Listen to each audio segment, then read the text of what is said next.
నమస్కారం అండి. సినిమా 2 రోజుల్లోనే రిలీజు. చాలా టెన్షన్‌గా ఉంది, నెర్వస్‌గా ఉంది. ఇక్కడికి వచ్చిన మంత్రి గారికి, దుర్గేష్ గారికి, ఎంపీ చిన్ని గారికి థ్యాంక్ యూ సార్. మీ సపోర్ట్‌తో చాలా గ్రాండ్‌గా జరుగుతుంది function. Thank you sir. Thank you so much. నా చేతులు, కాళ్ళు వణుకుతున్నాయి నిజంగా చెప్తున్నా. మాట్లాడేసిందంతా పెద్దోళ్ళు మాట్లాడేశారు. కానీ చెప్తా, 5 సంవత్సరాల తర్వాత, ఉప్పెన తర్వాత 5 సంవత్సరాల తర్వాత మళ్ళీ ఇంకో సినిమా చేశాను నేను. ఉప్పెనకి నేషనల్ అవార్డు వచ్చింది, చాలా డబ్బులు వచ్చాయి ప్రొడ్యూసర్ గారికి, నాకు కూడా. ఇన్ని సంవత్సరాల టైం ఎందుకు తీసుకున్నారా అంటే, అది ఓన్లీ పెద్ద సినిమా కోసం తీసుకున్నా. ఇక్కడే ఉప్పెన టైంలో నాకు విజయవాడలో చాలా మంచి అనుబంధం ఉంది. ఒక్క నిమిషం మాట్లాడేస్తాం, ఫటఫట్లాడతా. చరణ్ సార్ వచ్చేస్తారు నెక్స్ట్.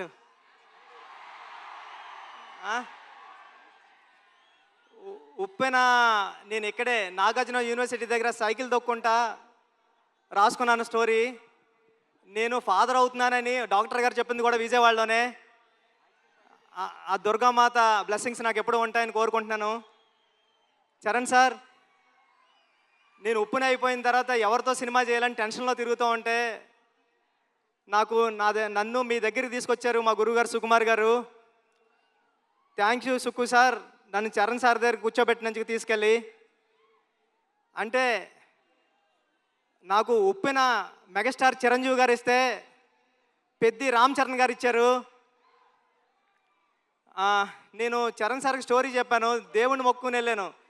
ఒక్క కరెక్షన్ కూడా చెప్పకుండా, స్వామి దత్తాత్రేయ స్వామి ఇది ఓకే చేస్తే నీకు రుణపడిపోతానని. చరణ్ సార్ ఒక్క కరెక్షన్ కూడా చెప్పలేదు. పెద్ది అంటే ఒక కమర్షియల్ ఫిల్మ్లా కనిపిస్తుంది మీకు, కానీ ఇది కమర్షియల్ ఫిల్మ్ కాదు. చాలా కమర్షియల్ ఫిల్మ్గా ఉంటూ ఒక ఎమోషనల్ డ్రామా ఇది. ఒక ఆటగాడి జర్నీ. అంటే ఆట అంటే ఇన్నాళ్ళు ఆట అంటే ఆగతాయితనంగా ఉంటుంది, కానీ ఆట ఏం తీసుకొస్తుంది ఒక మనిషికి? తన ఐడెంటిటీ తీసుకొస్తుంది, తన గౌరవం తీసుకొస్తుంది, తన చుట్టూ ఉన్న మనుషుల్ని కూడా మారుస్తుందని చెప్పే కథ పెద్ది. అంటే పెద్ది అంటే అలలా ఎగసపడిన మనిషి కథ కాదు, పడినా లేచిన మనిషి కథ పెద్ది. టెన్షన్గా ఉంది. చరణ్ సార్, అంటే ఈ జర్నీలో మీతో గడిపిన రోజులన్నీ నాకు గుర్తున్నాయి. షూటింగ్ డేస్ నుంచి మీరు ఎక్కడున్నాడు కూడా కనిపిస్తలేదు నాకు. షూటింగ్లో నేను కొత్త, అంటే సెకండ్ ఫిల్మ్కే ఒక స్టార్ హీరో, డైరెక్టర్ నమ్మివ్వడం అంటే మామూలు విషయం కాదండి. ఉప్పెన అయిపోయిన తర్వాత, చాలా హిట్ అయిపోయిన తర్వాత చాలామంది అసిస్టెంట్ డైరెక్టర్స్ హైదరాబాద్లో కనిపించినప్పుడు కానీ కాల్ చేసి నాకు మాట్లాడారు, అన్న ఇంటికి వెళ్ళిపోతారనుకుంటే మా అమ్మ మా నాన్న ఇంకొక 2-3 సంవత్సరాలు ట్రై చేయరా, బుచ్చిబాబు లాంటి ఓడే డైరెక్టర్ అయ్యారంటే మీరు అవుతారని. అలాగా అంటే ఒక రెండో సినిమా డైరెక్టర్కి ఒక పెద్ద సినిమా స్టార్ డైరెక్టర్ సినిమా ఇవ్వడం అంటే మామూలు విషయం కాదు సార్. నన్ను నమ్మారు, నా కథను నమ్మారు. అంటే ఒక నిజాయితీగా ఒక కథ రాస్తే, పెద్ద కథ ఒక దర్శకుడు రాస్తే, ఒక నిజాయితీ గల హీరో ఆ కథను నమ్మి చేస్తే ఏంటి అన్నది పెద్ద తెలుస్తుందండి. పెద్ద నేను రోజు చూస్తున్నా, ఇప్పటికి నేను 50 టైమ్స్ నుండి 100 టైమ్స్ చూసా. పెద్ద చూసిన ప్రతిసారి సెకండ్ హాఫ్లో లాస్ట్ 40-50 నిమిషాలు నేను ఎమోషనల్ అయిపోతా, నా కళ్ళంటే నీళ్ళు వస్తాయి. సేమ్ టైము నా చుట్టుపక్కల చూసిన వాళ్ళు కూడా అదే చెప్తున్నారు. వాళ్ళు చాలా ఎక్కువ చెప్పారు, నేను చెప్తే బాగోదని చెప్తలేదు. చాలా మంచి సినిమా తీసావురా, చాలా బాగుంటుంది సినిమా, అందరూ చూస్తారు అని చెప్తున్నారండి. ఈ సినిమా June 4th రిలీజ్ అవుతుంది. ఫ్యామిలీస్తో వెళ్ళండి, మీ కిడ్స్ని తీసుకుని వెళ్ళండి. అంటే పెద్ద అంటే ఒక ఆటంకం వస్తే ఆగిపోయే కుర్రోడి కథ కాదు, ఎన్ని ఆటంకాలు వచ్చినా ముందుకు సాగే కుర్రోడి కథ. నేను 9th క్లాస్లో ఉన్నప్పుడు చదువుకున్నా, పట్టుదల ఉంటే సాధించలేనిది లేదని. 10th క్లాస్ నాన్ డీటెయిల్లో ఉండేది. అలాగ పట్టుదల ఉంటే ఏమి సాధించవచ్చు అంటే చాలా ఇన్స్పిరేషనల్ స్టోరీ పెద్ద జర్నీ. పెద్దిగాడికి విజయం చాలా ఈజీగా దక్కలేదు, చాలా స్ట్రగుల్తోనే విజయం సాధించాడు పెద్దిగాడు.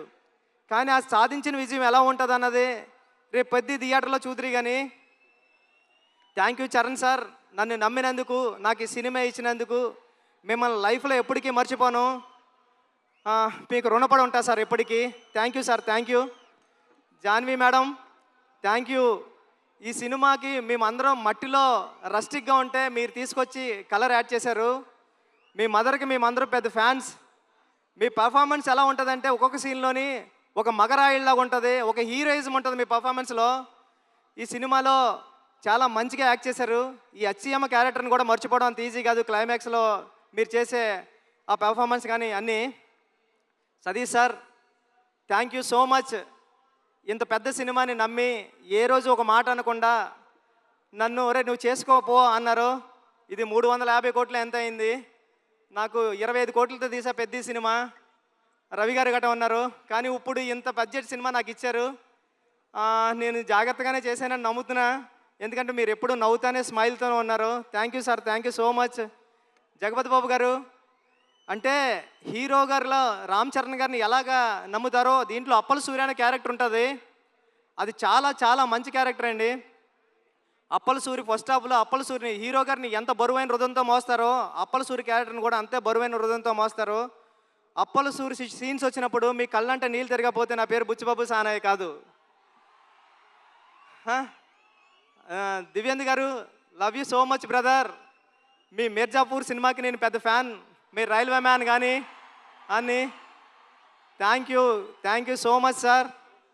మీరు దీంట్లో పెద్దలో పార్ట్ అయినందుకు, ఆన్ బోర్డ్ అయినందుకు thank you so much sir.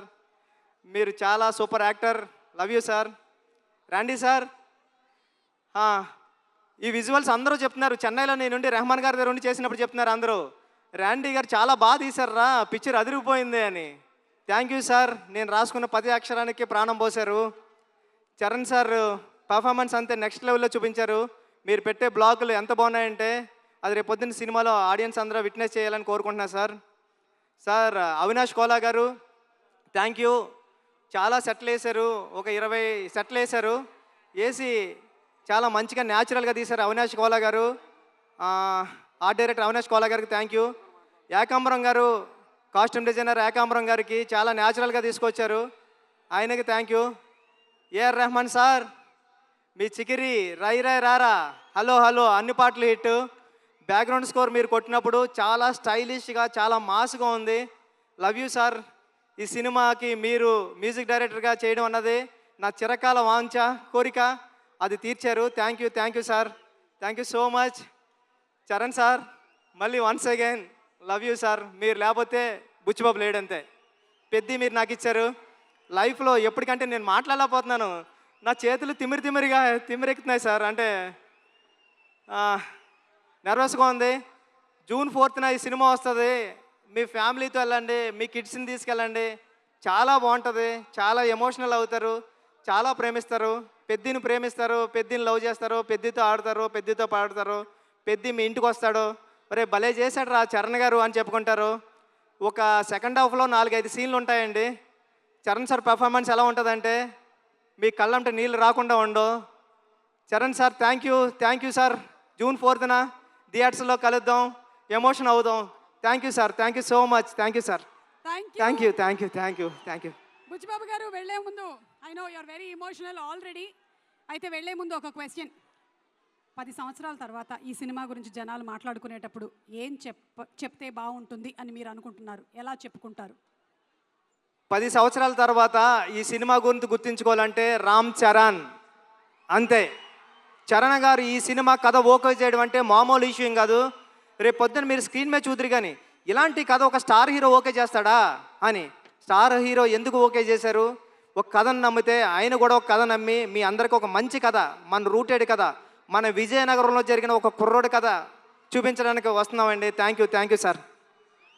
Thank you madam. Thank you Suma garu. Thank you so much. మీరు చాలా బ్యూటిఫుల్గా ఉన్నారు. Thank you.